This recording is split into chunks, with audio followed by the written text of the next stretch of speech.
You are listening to Productivity Straight Talk with your host, Amber De La Garza. Amber is a sought-after productivity coach, trainer, speaker, and writer who gives entrepreneurs the straight talk on personal productivity. No BS, fluff, or overused jargon. Just actionable strategies to get results and succeed in business. And here is your host, Amber De La Garza, the Productivity Specialist.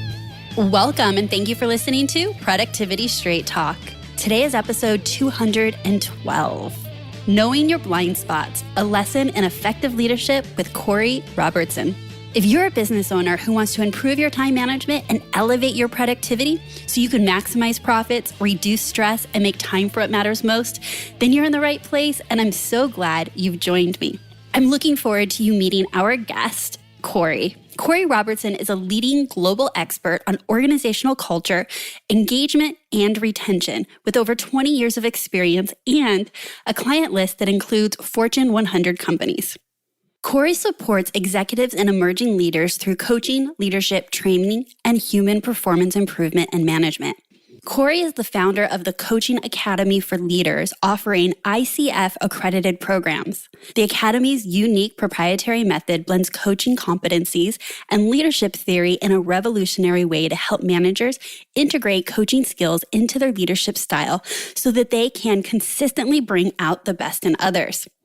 I'm chatting with Corry today about how we can be better leaders, more effective, and using coaching skills to be able to lead and course correct when any issues may, or let's be honest, ultimately arise with our team.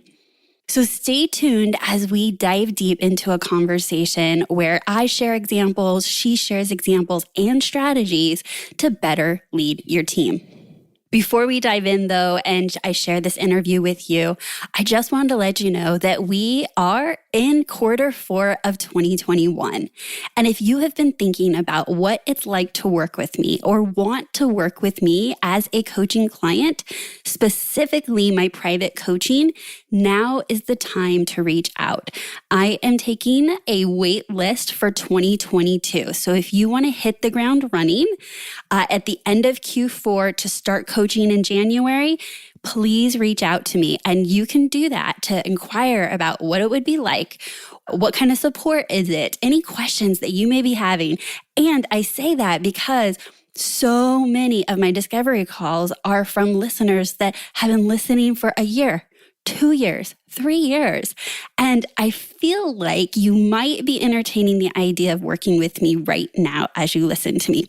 So if that's you, and you want something different, and you want support, and you want coaching, and you want to show up your best in 2022, head on over to amberdelagarza.com/call to book your discovery call. We are going to chat. We're going to chat about your business, your goals. What are your challenges that you're looking to solve? And if I think that I am the coach for you that can partner with you and take you to that next level and help you break through those challenges, I'll let you know what that looks like. And then we can discuss what it looks like to work together. It's that simple. And there's no obligation. So don't hold out. Don't wait for 2022 to come around. Start preparing now for what type of support you want and how you want to show up. All right. I look forward to chatting with you. Hello, Corry. Welcome to Productivity Straight Talk. How are you today? I'm great, Amber. Thank you for having me. Absolutely. I'm really looking forward to our conversation. I think I just told you twice we need to stop talking and hit record so that our listeners can hear our chatter and banter back and forth about how excited we are to talk leadership with them. Before we jump into leadership, let's hear a bit about you. So Corry, share with our listeners a bit about you and why am I talking about leadership with you today? A little bit about me. Where does one even start? I live in horse country, just west of Montreal. I'm a mom of 2 amazing teenage boys. We're animal lovers, and I'm an executive coach. I teach coaching as a leadership style. I certify aspiring coaches to be prepared for their ICF credentialing. what else can I tell you? Love to cook. Yeah. I love to And cook. you love talking about leadership. So let me ask you this. Well, do you have horses? You said horse country. Yeah, I do. I have one horse. His barn name is Merlin, and his show name is As If by Magic. Oh, wow. That's awesome. Okay. I love that little tidbit. Why leadership for you? What gets you so excited about leadership? Oh, yeah, that's such a big question. We only have 45 minutes, right? Right, exactly. Yeah. Let me just ask you the question that, pretty much lays out your entire business and everything you're working towards, right? Yeah. When I hit the workforce after university, I was so excited to start working. I just couldn't wait to get out there and make my mark. And I learned very early in my career the power, by having great leaders, what that could do for a person's productivity in the workplace. And, learning the difficult way. I also learned what it's like to report to somebody who has no leadership skills and the damage that does to a person's ability to perform at work, and not just their ability to, but their willingness to. So I thought, wow, we got to get better at this. There's, people go out starting their careers like they're looking for the love of their lives. So excited about what's possible. Exactly. And then they get into these workplaces where leaders just don't know how to tap into that and nurture that potential. And so it's such a shame to me. So that's why I got into leadership development and, to develop myself as a human being, and then to work with others so that they can really help individuals tap into their potential and transform that potential to performance and really ignite the organization through igniting one individual at a time through leadership. Absolutely. So what I really wanted to talk to you about today was the intersection between self-awareness and how we show up as leaders, which is a great transition because as you were sharing what the difference is between great leaders and very poor leaders, in my own experiences working corporate, I would say they didn't have a lot of self-awareness. They were poor leaders. So share with me why having self-awareness is so important as a leader.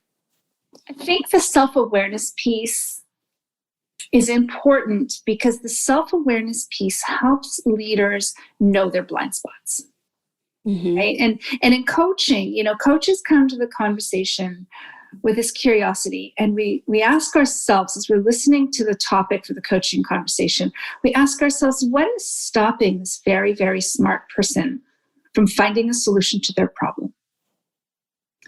And what we do in that coaching conversation is we help remove blind spots. We help create an awareness piece. We help identify, an obstacle or a barrier or a bias. And the reason why self-awareness is so important is as people become more self-aware, those blind spots become less of a liability. Right? Because they know it's there. They can work around it. They can fix it. They can build up this skill set to avoid possible damage to their company, or they can source it out and they can go, you know what? I need to get somebody else on my team who can see what I can't see. Right. But without the self-awareness piece, how are they going to have any answers to those kinds of questions? Okay. So as the business owner, as the CEO, we need to be self-aware of what our blind spots are in relation to leading our team. And we can ask for help or we can get skill sets that close those gaps. In your experience, what are some common blind spots that we have as leaders, whether we're aware of them or not? That's a really good question. I think sometimes the blind spots are part of the environment. So I don't know if I can say that there's common ones. Let me just think about that for a second. I think one of the blind spots is when we're working with teams. A leader will often have sort of an attitude where he or she will say, come in here and train my people. My people need training, without the sense that I need the training too. I need some work on myself as well. So that's a common thing. And I like to talk to my clients before they take me on as a partner in their organization, someone to work with them, that the work is as much their work as it is the work that they're expecting their teams to do. Okay, I want to speak to that for a second, because that big an agreement was that through my evolution in my own business, everyone can use productivity and time management skills. And so I would get business owners that would call and be like, come train my team. It's my team's fault. I have no time. There's no productivity. And when I first started, I didn't know any better. I'm like, of course I can help them. And then really early on, I made the definitive decision that I only work with business owners. And in the rare exception I work with a team member, I had to have already worked with the business owner first. And I often reference it of like, no, we gotta fix your house first, right? And fix this. And then it ripples down, because the other way, it doesn't work when you want to keep fixing from that it's everyone else's issue, but you're not going to own it as first your issue. And how can you, approach it with solutions? Yeah. And you know what? For blind spots and talking about that, I think that's a really great way for leaders, for your listeners to start watching for their blind spots. And it's like your problems that you're having in your company is a mirror for your leadership style. So what's going well is a mirror for you, because that's all your strengths, all your superpowers that you're sharing with the world. All the things that are working is a mirror. Yeah. But the snags you're hitting, the conflicts you're having, the issues that you're having to deal with, those are mirrors as well. And that is a great way to consider your blind spots. Okay. So then I'm getting some ideas. I bet it's going to be similar to you too in your experiences. So you have a leader that's like, no one does what I think they should be doing. Like I had this idea, I delegated it out, and it's not turning out the way that I want. And then it's not one person, it's 2 people or 3 people. And it's yet, if it's your blind spot, there's no ownership. It's that everyone else doesn't understand what they need to do. But if there's ownership and accountability, at some point you might wake up and say, maybe I'm not having clear communication with exactly what I need or want, right? Yes, absolutely. And, communication is key to productivity, right? And, and I've seen, I don't know why they don't understand. I sent an email. Yeah. Everybody, I said so in a meeting. I stood up in the front of the room and I said so, and I don't understand why, so there's so much more to it than that. Yeah, absolutely. Okay, I'm just thinking of some others. How about, as a leader, what are some other common frustrations that might be led by a blind spot?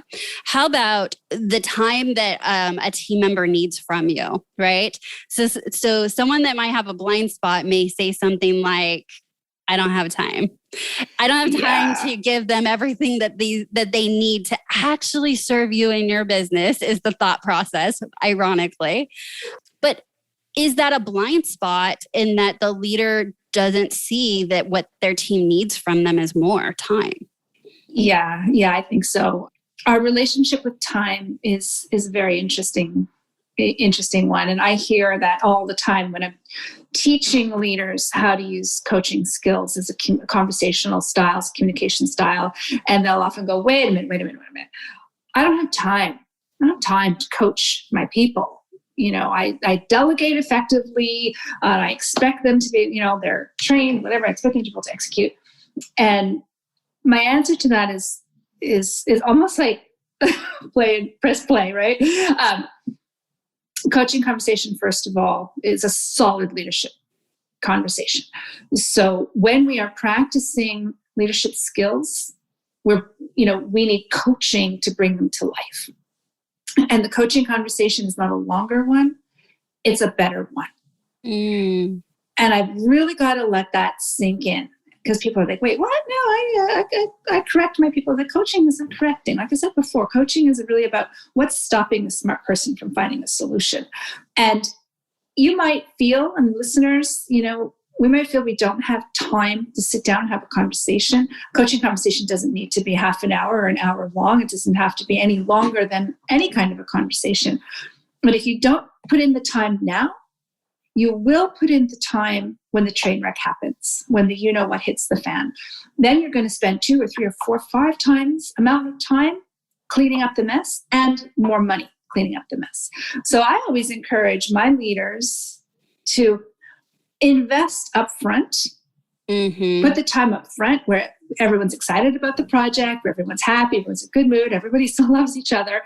Have the good communication, have those coaching conversations at the beginning. And, you can use a coaching conversation in delegation as well, because it's a conversation style about identifying a solution and putting up the action, setting the goals and making the actions to make that solution come to life. So let's invest it now when we all love each other and it's quick and easy, rather than a little bit later down the road when it all falls apart, everyone's upset, mistakes have been made, fingers are being pointed at each other, extra money is having to be invested to clean up, clients are frustrated, and we're, thinking about changing vendors.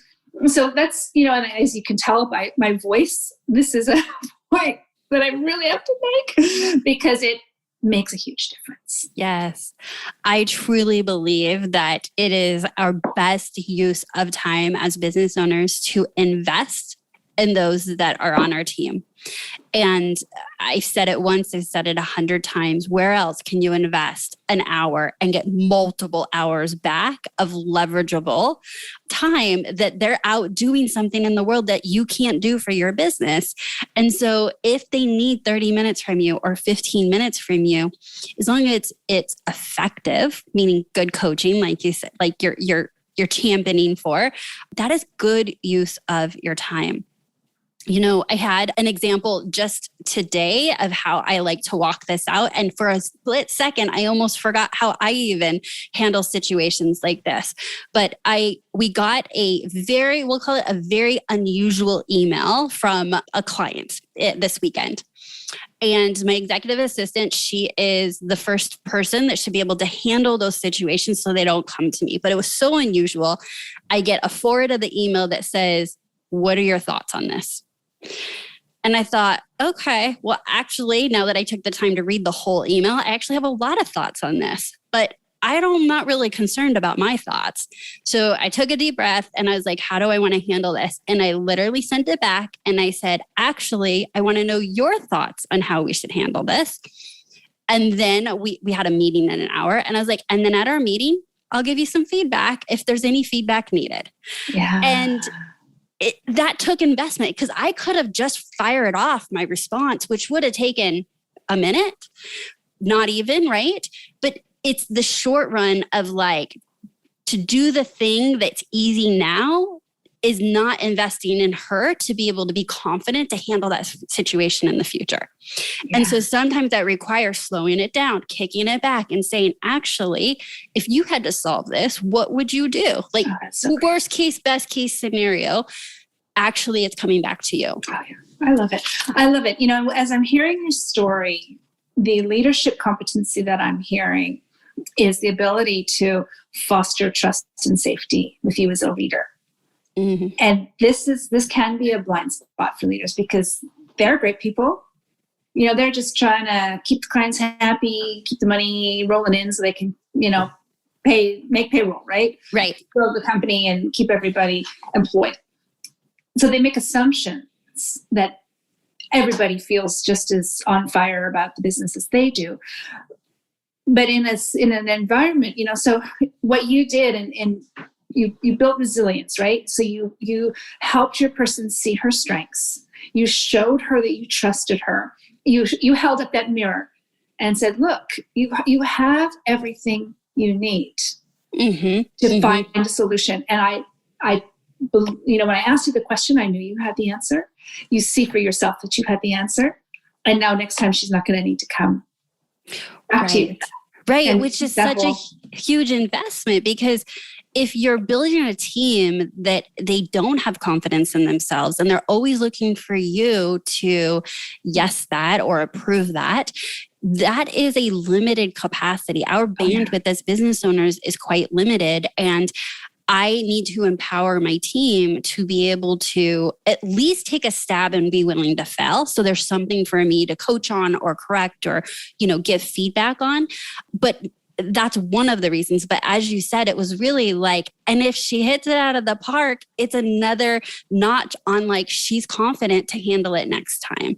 Yeah. I was coaching someone a couple of weeks ago And it was a fascinating conversation because he was telling me how he was able to build resilience and trust and safety on his team because he asked his team members before this. It was an internal meeting. They were presenting to some of his seniors on the status of a project and what's next. And he said to his team, "You're going to be leading this meeting." And the meeting was a train wreck. It was, that was his words. And he said, it was really awkward and really uncomfortable for my team. But we were able to then go back and have a conversation about it. And he said, I never would have put them in that position had we been in front of clients or suppliers. He said, we were at home, and he referred to the business meeting as at home with family. Mm-hmm. So they were among colleagues. And he said it was a safe place for them to fail.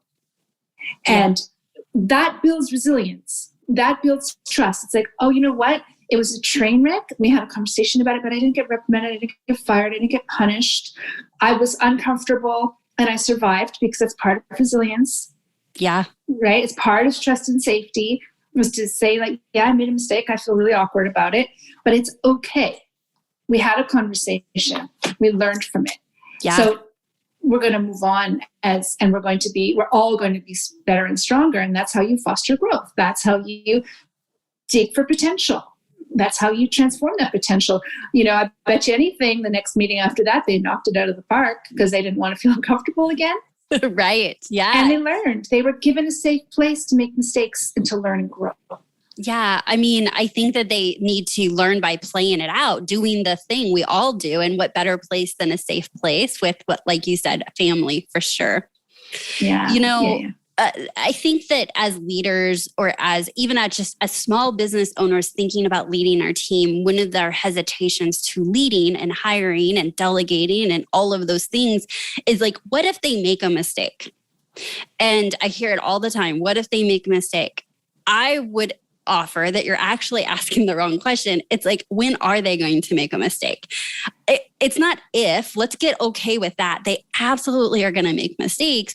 How are you going to show up as a leader? And then what are your standards around mistakes? And if we know that, then my belief is as a leader, we can confidently move into, delegating and building our team because we're asking the right question versus something that won't even set us up for success if they make a mistake. Yeah, because we all make mistakes, and the leaders make mistakes as well. Yes. And it's important to consider that, not what if they do, but when they do. And there's the whole the whole concept of situational leadership, where we look at where is the individual with this task. And so we don't take situational leadership as what kind of a leader am I? And that's my brand and that's how I am. So I show up 100% of the time. It's where is this unique individual with regards to this unique task? And an individual can have, maybe responsible for 10 tasks. And some tasks, she might be what they call consciously incompetent. So the 4 rounds are consciously incompetent. I don't know what I don't know. Then there's consciously incompetent. And say, oh, now I know that I don't know how to do that thing. I didn't even know about it 5 minutes ago. So I know that I'm not good at it. Then there's consciously competent, where I can do this thing, but I have to be super mindful. And then there's unconsciously competent, where I can do this in my sleep. And so the leader has to, every time the leader assigns something to someone, they have to have that conversation. And again, coaching skills and conversation skills are so important, because I always tell my clients, you're not going to let your team member drive over a cliff. You're not going to lob something over the fence to them and say, fly, be free, if you know they're, consciously incompetent, and they know they're consciously incompetent. You're going to manage and delegate accordingly. So you'll delegate something where the person isn't fully up to speed yet, but your management style will be closer. You'll be partnering more closely, to catch any mistakes, to build confidence, to use it as a learning experience.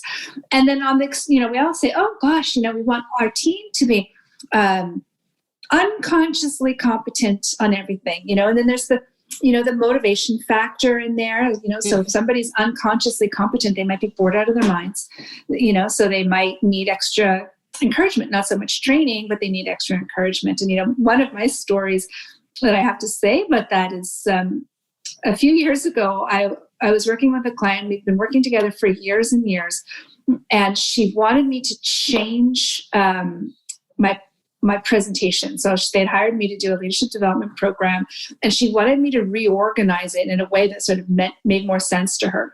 So, and she wanted me to condense the amount of time it was going to take. So we've been working together for years. I believed I knew what she wanted. I believed I could pull it off. She believed in me, believed I could pull it off. So off I went. She let me go. Off I went. Came back on game day. I presented my thing. She hated it. She hated it. She was furious. And I'm all proud of myself, thinking I'd done this great job, changing it up just for her, customizing things. And she was not happy. So it was a big lesson for me on she believing that I was unconsciously competent, myself believing that I was unconsciously competent, her knowing how motivated I was, me feeling totally charged. She let me go. And we never once checked in to make sure we were on track. Yeah. So it was overly confident, confident on all accounts, led to not having enough check-in. Okay. Yeah. So I had to redo it. I had to go back to square one. I had, we had to have another talk. We had to really go back to square one. And, she wanted to see everything before I presented it. I wanted her to see a huge waste of time. Yeah. Huge waste of time. Yeah. So I learned from it. She learned from it. We have great respect and admiration for each other. But it's an example, right, of the importance, of keeping close tabs. Somebody could be, super motivated to do something, but they're not good at it. So you don't need to put your leadership energy into motivating them. You need to put it into supervising and training them. Some people, newbies, for the first 3 months on the job, people want a higher degree, of, I don't want to call it micromanaging because it's such a negative connotation, but they do want more attention. They do want more companionship on the job, more to build the confidence. Yeah. That reminds me, I was just on someone else's podcast earlier today. I was doing an interview and the host said, so do you get BCC'd on all the emails that your executive assistant sends out? Or is it some of them? Or is it any of them? Pretty much was the question. And my response was a lot to what you're speaking to, is that when she first started with me, it was, yes, I am BC'd on all the emails until you hear the language love tank. I call it trust tank, until the trust tank is full, meaning she's nailing it. I've given her feedback and enough time that the tank is being filled and not debited with mistakes. Yeah. One day I'll say, and I don't ever need to be CC'd on an email again unless I specifically ask. And that is one exact example of how you make sure that they're competent and that they're doing exactly what you expect them to do, meaning you're giving them the good training that they need to use the right words, represent your brand correctly, all of that. And then at some point, it's let it go. Let it go, because it's not just the time that I'm hiring out to get back, right? It's the mental bandwidth of I don't need to see everything because the trust is there in someone on the team. And that's what I believe is what you were saying, is that if they're newer, you need to have more, not micromanaging, maybe support, hand holding, overseeing. And at some point that starts getting tapered off. Yeah. And, you could have somebody, say your executive assistant, maybe you want to assign her something new, a new account, or, you want to train her on a new instrument that you're using within your organization. Then you'll go back to saying, while we're learning this new skill set, while we're getting to know this new client, BCC me until we're both confident, because you're adding that layer, that safety net is also it's another part of establishing trust and safety. And it's another part of strong leadership presence, to say, I know she's got my back. If there's something wrong, she's going to let me know right away. We'll correct it and we'll move on from there, rather than I'm just floating around doing my thing and who knows? Yeah. Okay. So I keep hearing you say trust and safety. And I love that. I've actually never had a guest say that, share that. And so I want to pull that piece out is that as leaders, is it your belief it is our job, our responsibility to create trust and safety in the work environment? Yeah, 100%. 100%. And, when the onset of COVID, we started hearing a lot of talk about resilience. People need to be resilient. People need to bounce back. And people are. And people did it. Just to think of the global shift that humanity went through and the way we changed how we work and changed how we communicate. But to be able to be resilient, you have to have a safe place to fall. You have to say, resilience is about learning from your mistakes, picking yourself up, recovering, and going back in better and stronger. And everybody wants that. Resilience is like, it's chaos and I can function. And everybody wants that on their teams and their organizations, especially in startups and hypergrowth mode. People want great resilience, but they can't demonstrate grit and resilience if they don't feel safe. Yes. If they're afraid that they're going to make a mistake and they get in trouble for it, if they're afraid that they're going to be shunned if something goes wrong, we talk about innovation. You see this on so many websites, we're an innovative company and we're looking for people who love innovation. But yet if you make a mistake, you get this weird cold shoulder, where you're passed over, you're not invited back to certain meetings. So without, this is a huge leadership piece, without being able to provide a sense where people feel that they can trust you as a leader and they feel safe in their jobs, and not just physically safe, like I'm in a safe building with clean air, but they don't feel like that, they're always being, subtly threatened with their employment, always feeling like, I don't know about people like you around here, right. If people have that insecure, like job insecurity, they're not going to feel safe and they're going to be totally restricted. If they don't feel like they belong, love and belonging, even at work, we said work families and work teams, people need to feel they belong and they're connected to the human beings that they work with and their clients and suppliers. People need to feel respected for their contribution, and be appreciated for a job well done, be appreciated for the hard work and hours they put in. And people need to feel connected to a greater purpose.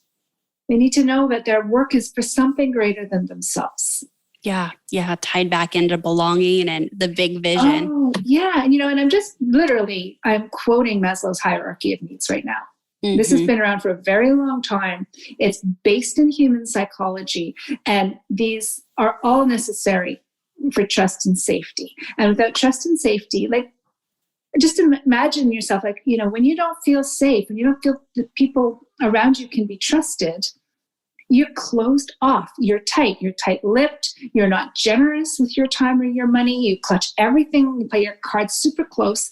How is a company supposed to grow when the employees are like that? How is a company supposed to anticipate that their clients are going to be well cared for when the employees feel so insecure that they're actually spending all of their bandwidth trying to find a new job? Right. Exactly. Okay. So I love the trust and safety. And I just want to piggyback on that and say that it is my belief that we owe it to our team members to have direct and clear communication. Oh, yeah. And I say that in the sense of we can hear that like, oh yeah, but it actually falls under the trust and the safety, because when there's explosions, because you didn't say the things that needed to be said until they were said, and they were said so inappropriately, it doesn't make anyone feel safe. And when someone makes mistakes, they don't know if this is the time they're going to get in trouble or negative feedback or all the inappropriate things that can happen if we don't really have clear, direct communication. And one of the things, obviously, my podcast is called Productivity Straight Talk. So I'm pretty darn direct. I've been told that almost my whole life. And so I rolled with it on the branding of Productivity Straight Talk. But one of the things that unfortunately as a female is that that's not always assumed that that is the way in which is custom for me to speak, right? Is direct.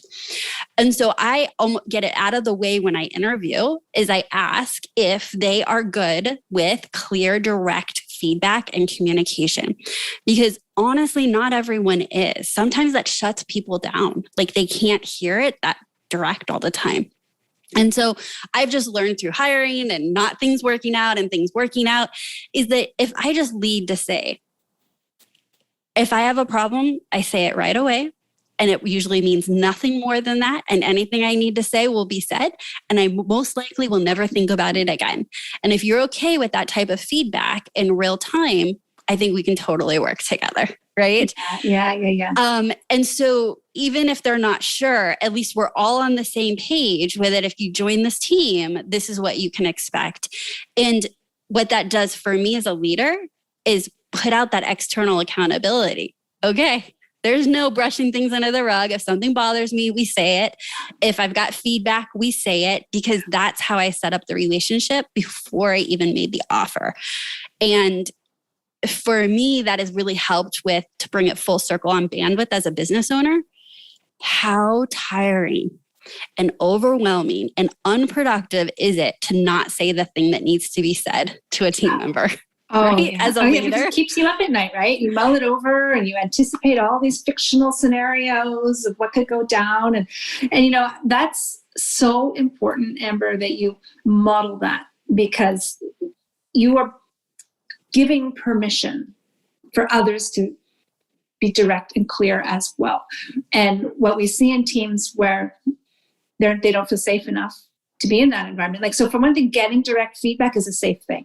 Mm-hmm. You know, I'm sure you're constructive, and I'm sure you're kind, and I'm sure you use appropriate language. So people love it. People love direct feedback that they can work with. It's constructive. Like, imagine, like, you're building something. It's a construction. You're building something up, right? So give people that. And when you do that, you give them permission to do the same thing. So when there's a lack of direct communication and the safety that comes with it, they are going to sweep things under the rug. They're not going to come forward when they're anticipating a problem, or when somebody is doing something that needs, to be discussed publicly. When, a mistake happened, they're going to hide it. And it is not going to surface until there's a disaster. A client is leaving, or, right. A very expensive solution needs to be put in place, like pronto. Yes. Or they leave, right? Like, I have so many clients that, someone on their team just leaves, and my client, right? The owner's like, I have no idea there was anything wrong. And okay, so let's go back to, like, was there clear, open communication? Were we checking in? Like, those things don't generally happen by surprise, unless, and now we've come full circle to a blind spot of you're just not aware that you have unhappy team members. There's usually telltale signs long before that happens. Yeah. So let me jump in there. Gosh, we could talk until next Tuesday. So about self-awareness. So there are all kinds of instruments on the market. Let me dive in at this point here. And we were chatting about this, and when we were in the green room. So we have human beings, we have our strengths, right? And we have 3 layers of we call it persona. So in the psychometric assessment, on the market, it's called a personality test. Mm-hmm. Practitioners don't like to call them personality tests, because test implies judgment, right or wrong, good or bad. In the industry, we call them psychometric assessments. So what they do is they take a look at the personality and how you show up to others. The one that I work with, I love it so much because it sort of deconstructs, it gives you a picture, it illuminates the blind spots around your underlying, we call persona. So who you are at your most natural self, the spontaneous self, the highly motivated self, that's the underlying persona. So you get to see that slice. You get to see your everyday slice, your everyday persona. So what communication styles do you take on when you're, say, at work? So we all do this in society and civilization. We behave appropriately for the circumstances that we're in. So, for example, you'll behave differently at a hockey game than you would at a christening or a wedding, right? Yes. Let's just say. So that's an everyday persona. So we have a way of behaving at work. We have a way of behaving when the clients are in. We have a way of behaving, at the happy hour. So that's your everyday persona. And then we have this magical overextended persona. So the overextended persona happens to us when we're stressed out, exhausted, hungry, not feeling well, grieving, taken by surprise, unhappy by something. And what we do in overextension is we overuse our strengths, right? Because we want a solution and we want it fast. We're stressed. We've got a problem. We want a solution. We want it now. So we go into our toolbox. We find the thing that we're best at and we amplify it. And then it's too much of a good thing and it comes across as a fault. This is so good. I'm literally thinking of the dark side of my good traits become a dark side when I'm unhealthy, which I would call stress. The stress. Yep. So can you give me an example? 100%. I'll start micromanaging. I am a really good project manager by nature. It's just not the best use of my time. But if I'm overextended or stressed out, or I'm in a place where I feel out of control in the business, I'll have a plan and a task and a thing for everything. And then the team's like, what's going on? Like, let us do our stuff. Yeah, absolutely. Right. Yeah. So you want the best for the company. You want the best for them. You want them to succeed. You want the project to succeed. Bonuses all around when this comes through. You have best intentions. Right. But it's coming across as, would you please back off and let me do my job? Yes. Yeah. Or I guess, and another one would be I start over communicating, which diminishes the confidence. The whole reason that we were building confidence was so that I could communicate less and they would feel confident in their zone of how they serve the business. So I come in and I'll just over communicate and they're like, I got it. Yep. I'm like, I'm doing it again. Okay, we're good. Yeah, I love how you have these, on your fingertips, so your overextension. So what we do with this instrument is we look at what we call the journey to composure. So we look for ways to know our triggers. So for example, if this particular client always gets somebody on edge, you can help them say, okay, this particular person's coming in. We know that this puts you on edge. So let's get a strategy before this happens so that you don't get triggered. And you don't start demonstrating overextended behaviors. So then you go into your everyday strengths and you draw on them to say, for example, with the micromanaging. So you're outcome oriented. And also that you have let's just say, I don't know if you do, but let's just say you're very good at being measured. So before you go into that overextension of micromanaging, you would draw on this other skill set and say, okay, so instead of micromanaging, I'm going to pace myself.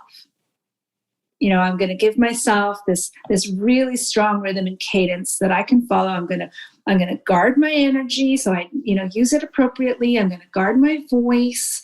I'm going to manage, look at my schedule. And so that I don't need to land in that micromanagement space. Yes, that's exactly how I try to prevent the overextension. That's a great example of how I do try to get in front of it. That's how I think of it. How do I get in front of it so that it doesn't inevitably happen? Yeah, exactly. And that's so great. And that's such a great way, of learning about your blind spots. So it's a little bit of a backwards thing. So what triggers me? We can feel it sometimes. It's like, why am I feeling so tense? Or why am I so aggravated this morning? I haven't even left the house yet, or I haven't even turned on Zoom yet. Like, what's going on? It's like, I know, this is coming up today. Right. So when you start feeling that your personality is starting to shift, you go, something is triggering me and I've got to take a moment and be honest with myself. And this is a great time to speak with a coach or a confidant to say, I need a better strategy. I had one client, she came in to her session and she was apologetic. And she said, it took me everything to come here. I really just wanted to cancel. I'm like, what happened? And she said, I'm so mad right now. I want to fire everybody. I want to sell my business. And I just want out. And she said, I don't like myself when I'm like this. I don't want anyone to see me when I'm like this. Mm-hmm. And I didn't want you to see me like this. And I said, I am your person. When you're like this, I'm the first person you should come to. Vent, cry, yell, scream, do what you need to do to process your emotions, to dissipate that energy to me, because I'm not taking it personally. I'm not judging you. I'm not telling anybody about this. Right. And then once you blow it all off and you can take a breath, then we can say, what do we want instead? I'm looking at you just smiling so much because I can tell you the most golden sessions I have with clients start with, I was going to cancel and then I changed my mind. Here's why. For the same reason that it's that vulnerability of not wanting to show your mess, but in the mess is the breakthroughs. Yeah. And so I second that. Like, I totally agree with you is that if you don't have it, find that safe place that you can show up as a mess and come through the other side. Yeah. Because at least you're hitting it head on. Where you're at is how you're feeling. No apologies, no judgment. Well, meaning from me and you as a coach, or any good coach out there. Let's just pause on that moment. Yeah. Any good coach out there, you shouldn't ever feel at the end judged, right? Just show up as you are. For sure. And that's one thing that coaches really learn about in coaching presence.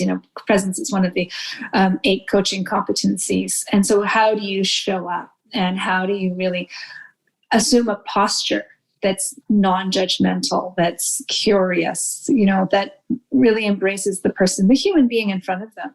We are humans with emotions. And those emotions, when we suppress them, that's when we go into overextension. Right. Okay. So now that we covered the 3 personas, so underlying, everyday, and overextended, I think this is a great time to share with the audience that they can grab this assessment or test, right? It's a personality assessment from you to test out and see what are their strengths and weaknesses, I suppose. Okay. Yeah. How did they do that, Corry? How would they get access to that?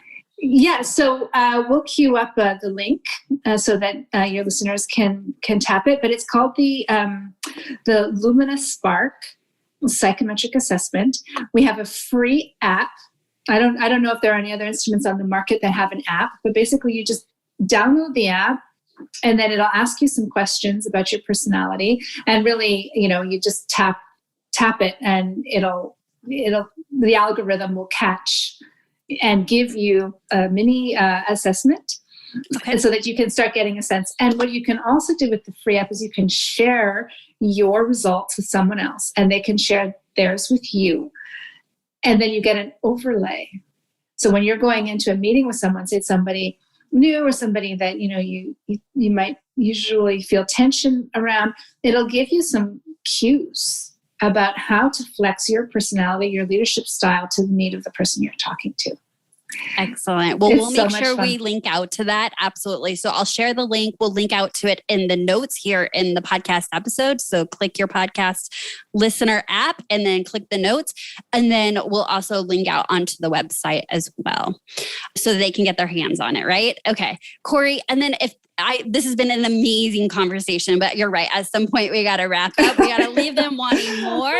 And so if they want more and they want to learn the skill set of utilizing coaching as a leadership style, how do they stay connected with you and find you?